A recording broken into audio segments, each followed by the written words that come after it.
Tom, these are yours? Yeah, they're mine. Oh, Tom, how could you? Like all too many of his contemporaries, Tom is experimenting with something he knows little about which too little is known by anyone. Marijuana. It's a scene which must have times, in countless ways, all equally heartbreaking. The father-son confrontation. Mom smokes like a chimney. And you have a drink every day and smoke too. It's not the same. Why not? It's easy for you to stand there with a cigarette in one hand and a drink in another and tell us not to blow pot. Have you really considered all the consequences?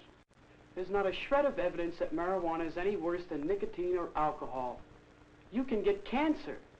Your liver can rot away. Well, you're right. You rather look down on my generation for getting hung up on smoking and drinking, knowing it's bad for us. You think we're stupid. Maybe you're right. But does that make your generation so all-fired smart for getting hung up on grass?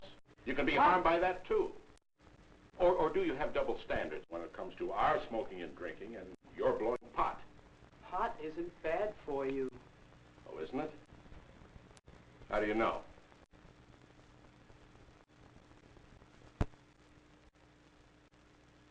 Studies concerning marijuana's possibly harmful effects have been made, although they're not yet conclusive. But some facts are known. Some effects have been established.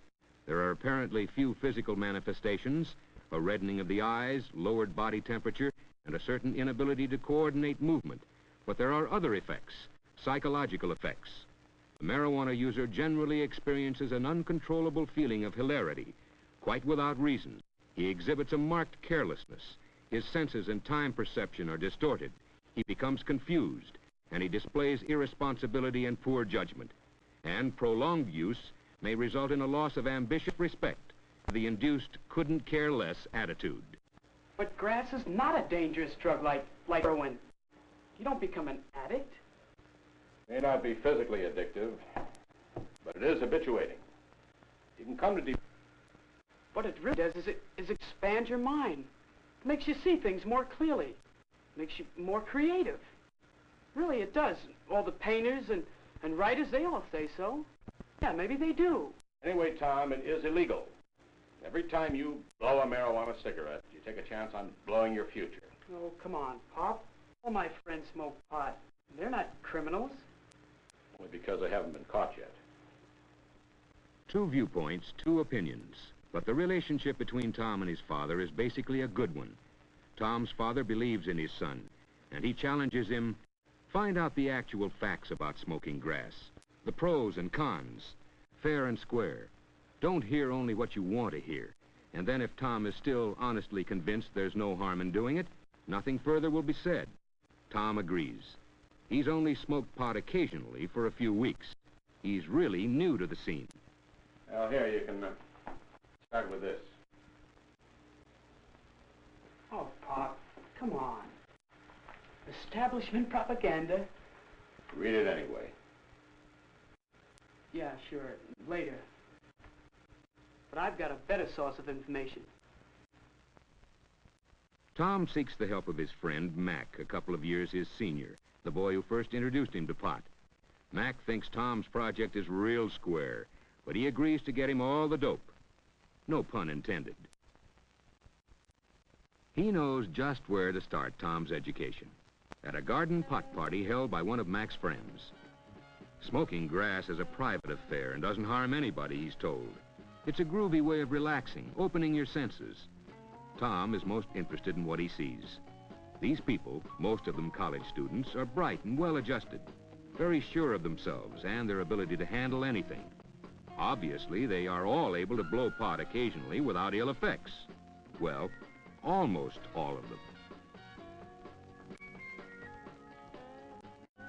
Pot doesn't have the toxic effects of cigarettes, he's told, and it doesn't lead to the excesses of behavior that alcohol does.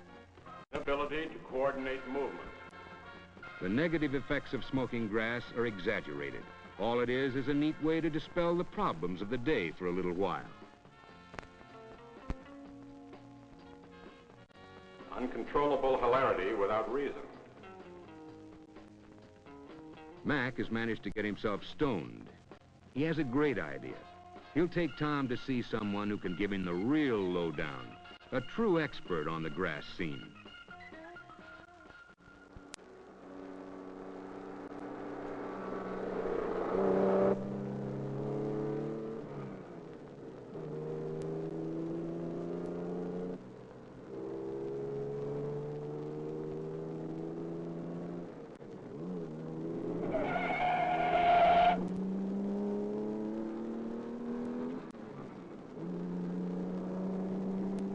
Irresponsibility and poor judgment. Where's your head? Quit bugging. Nothing happened.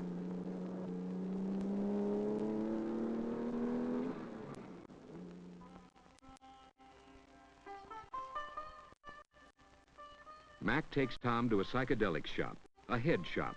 The place is something else, out of sight. A pot smoker's supermarket, a psychedelicatessen. It's run by a man named Harry. Harry is a real veteran of the grass scene, and he gives Tom the word. He's very persuasive. Everyone, but everyone's on grass. All the big ones, of course. The best writers, the best musicians, the best... It's definitely the scene.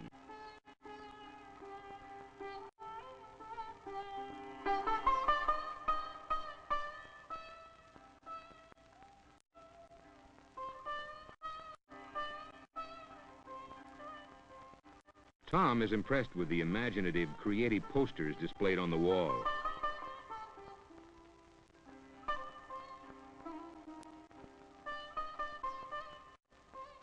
And he asks Harry about the artist.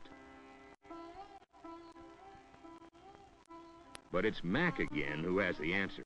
He knows the artist. Man, he painted those posters a couple of years ago. His pad's nearby. Why not go over and meet him? Why not, indeed?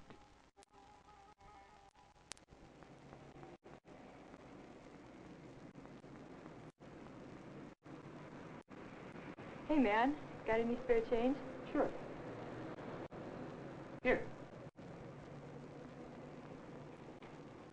Loss of self-respect.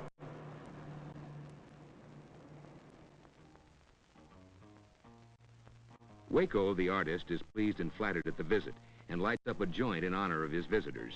Sure, he blows pot. Has been for years. It's great, man. Enhances the senses, opens your mind, stimulates real creativity. Those conventional posters of the old days were just so much junk, Waco tells them. His real inspirations come to him now when he's stoned on grass. This new work, now that's out of sight.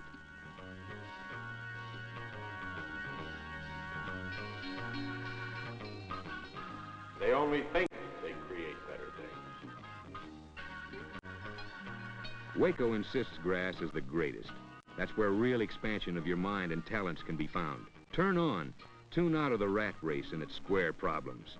And tune in on real self-knowledge and creative power. Waco, come quick! Bunny is Waco's wife. There's trouble, big trouble. The man is busting her younger brother.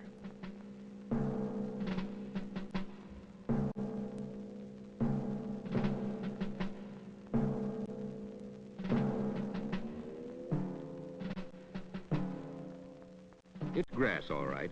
Bunny's brother, Jim, had been observed getting it from a known dealer. The officers caught up with him and placed him under arrest. It's still illegal. You take a chance of blowing your whole future.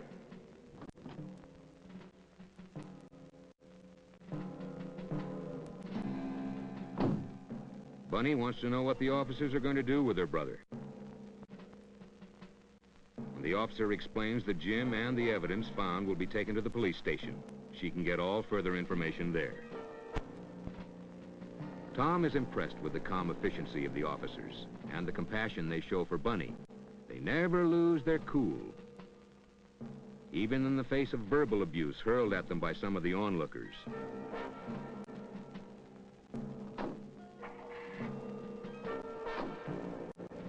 Bunny and Waco want to go to the police station, and Mac and Tom decide to tag along.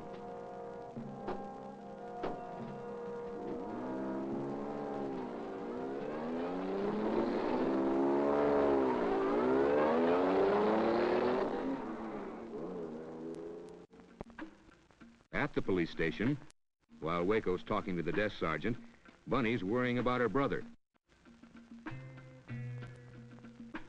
He knew he was taking a chance on that pickup, she says, but he just had to have his grass. Not physically addictive, but habituating. You get to depend on it psychologically. Tom wants to think, so many thoughts are crowding his mind.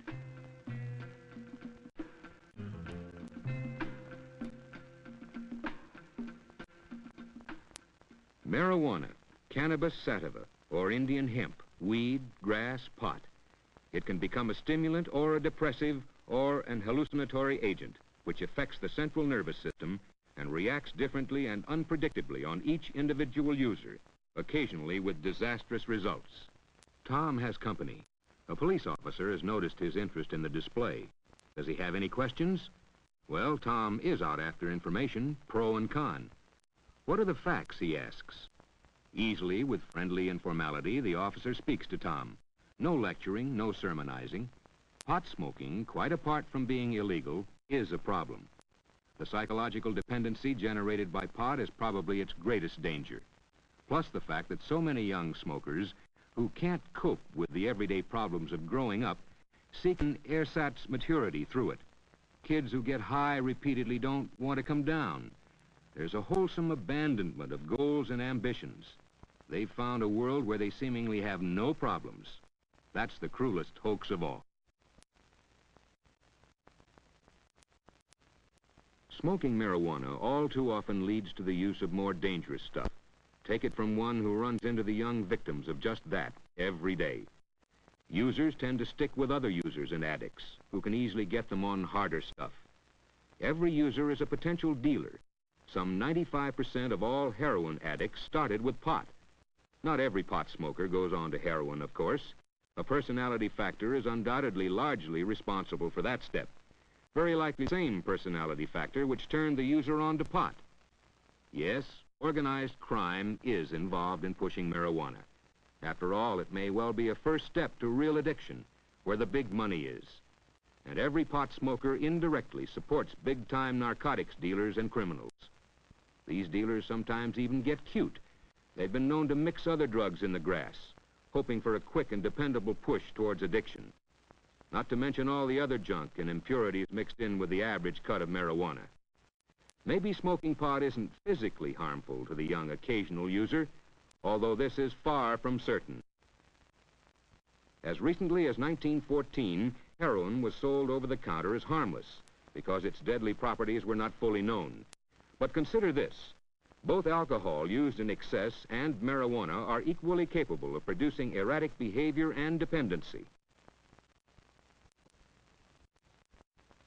Maybe there is a similarity between the social drinker and the pot smoker, yet it's not quite the same.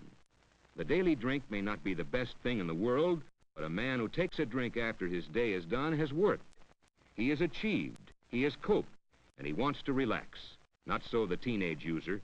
He deliberately seeks to tune out, cop out. He uses his grass as a mental crutch because he fears to stand on his own. He may never learn to cope with the inevitable everyday problems of living. He may well become one of the left-behind generation. Does smoking grass lead to crime? It can, quite easily, as can any driving need when the one possessed by it is without the means to satisfy it. And legalizing the use of marijuana is not the answer. Of the over 130 member nations of the World Health Organization, not one is for such a step. One nation did try it, with such dire results to its societal welfare within a few years that the permissive stand was diametrically reversed, and today the death penalty is imposed for mere possession. In the United States, a less harsh, more realistic legal attitude than exists might be the answer. But in the end, smoking marijuana to blow your mind is like throwing sand in a delicate machine and hoping nothing goes wrong. Mac has had enough of the gloomy scene. He's itching to split. It's getting late. Tom's still got to see where it's at.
It may be a first step.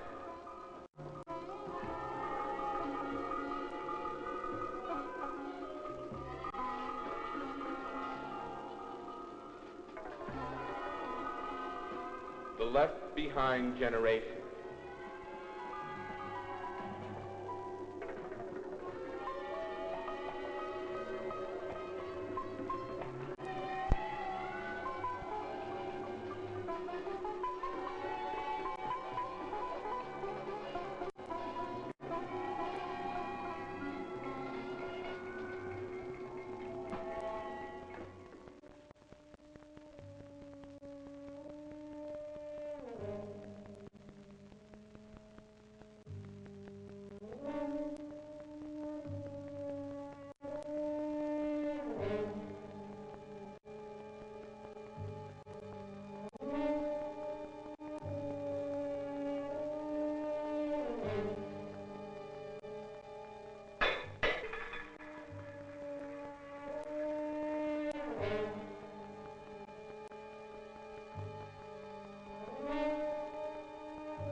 It can lead to crime.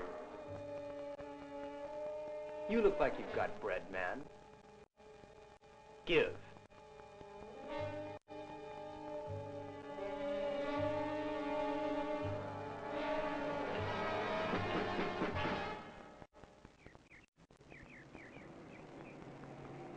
There's nothing wrong with smoking marijuana.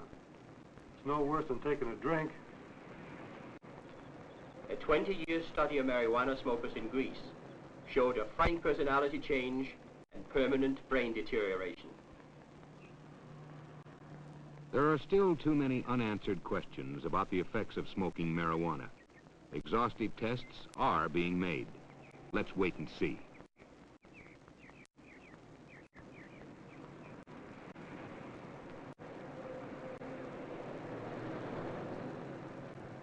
Man, you look uptight. You need a little grass. No, On the house. no thanks.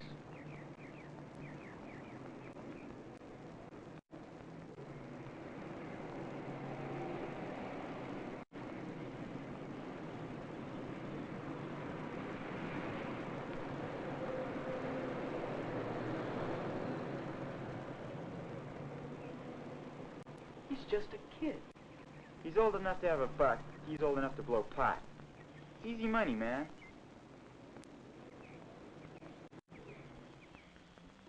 Tom's impressed with what he has experienced. Nobody of the establishment lectured him, just gave him straight facts. Only the pot smokers seemed obsessed with the idea of turning others on. One afternoon, Tom again has a talk with his father. He's looked at both the pros and cons of blowing pot. He's not convinced that grass is all that harmful, but there is room for a lot of doubt. Why don't we wait and see?